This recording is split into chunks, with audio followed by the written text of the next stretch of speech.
More than 40 schools in the national capital received bomb threats via email and demanded a ransom of $30,000, Delhi police said on Monday.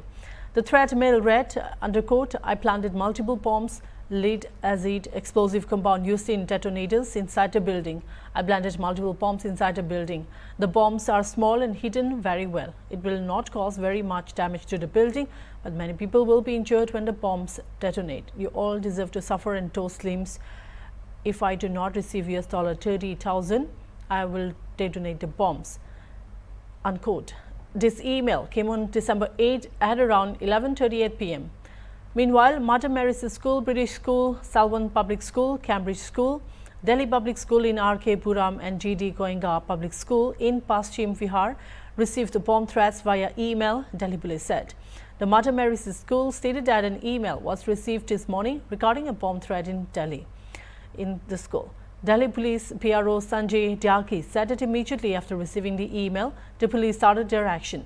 Police teams have reached all the places and are ensuring the security of the schools and the children. He also assured that all the parents, the people of Delhi, that the police will make every possible effort to ensure the security of the children and the school and will ensure it. Delhi के कुछ schools में bomb threat की emails मिली हैं। इसके emails के मिलने के तुरंत बाद पुलिस ने अपनी कार्रवाई शुरू कर दी। तमाम जगह पुलिस टीम्स पहुंच के हम सारे स्कूल्स की सिक्योरिटी और बच्चों की सिक्योरिटी इंश्योर कर रहे हैं। और मैं आपको और आपके माध्यम से सभी पेरेंट्स को, दिल्ली की जनता को ये आश्वस्त करना चाहूँगा कि पुलिस बच्चों और स्कूल्स की सिक्योरिटी को इंश्योर करने के लिए हर संभव प्रयास करेगी और इसको इंश्योर करेगी। साथ ही जो ईमेल्स का सोर्स है उस तक भी हम जल्दी पहुंचकर उसके ऊपर भी कार्रवाई करेंगे। सर, इस पर कोई एसओपी वगैरह इशू की गई है स्कूल्स के लिए? मतलब अभी कोई जैसे ब्लास्ट इस पे लास्ट में भी एक बार पहले भी मेल आई थी। इसका स्टैंडर्ड हमारा प्रोसीजर है, जब भी इस तरह की कोई मेल मिलती है तो जाके संदिग्ध वस्तु यदि कोई है तो उसकी पूरी सघन जांच की जाती है और साइंटिफिक तरीके से जांच की जाती है। वो सब कार्रवाई चल रही है। Meanwhile, AAB leader Manish Sisodia attacked the central government and said that the BJP-ruled central government has failed in its only task of providing security. Law and order situation has collapsed in Delhi today. 40 schools in Delhi received bomb threats. It shocks that the children are not safe.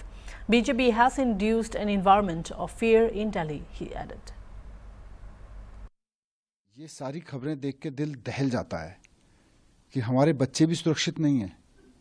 हम अपने बच्चों को school में पढ़ने के लिए भेजते हैं, लेकिन अब हम इस दहशत के साए में जिए कि हमारे बच्चे जब स्कूल जाएं तो हम घर पे बैठे हुए डरें कि कहीं स्कूल में बम की खबर तो नहीं आ जाएगी, कहीं स्कूल में बम ब्लास्ट तो नहीं हो जाएगा।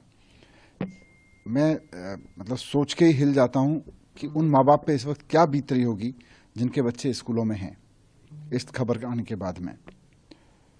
और ओवरऑल अगर देखें पूरी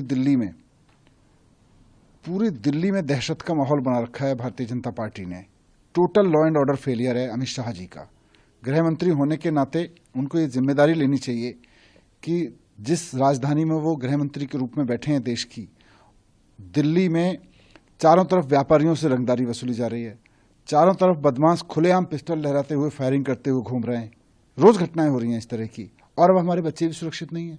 आदमी मॉर्निंग वॉक पे घर से जाता है तो वो सुरक्षित नहीं है, मॉर्निंग वॉक पे घर से जाता है तो फैमिली वाले सुरक्षित नहीं है, और आज हम अपने बच्चों को स्कूल को छोड़ के आ रहे हैं वो भी सुरक्षित नहीं है।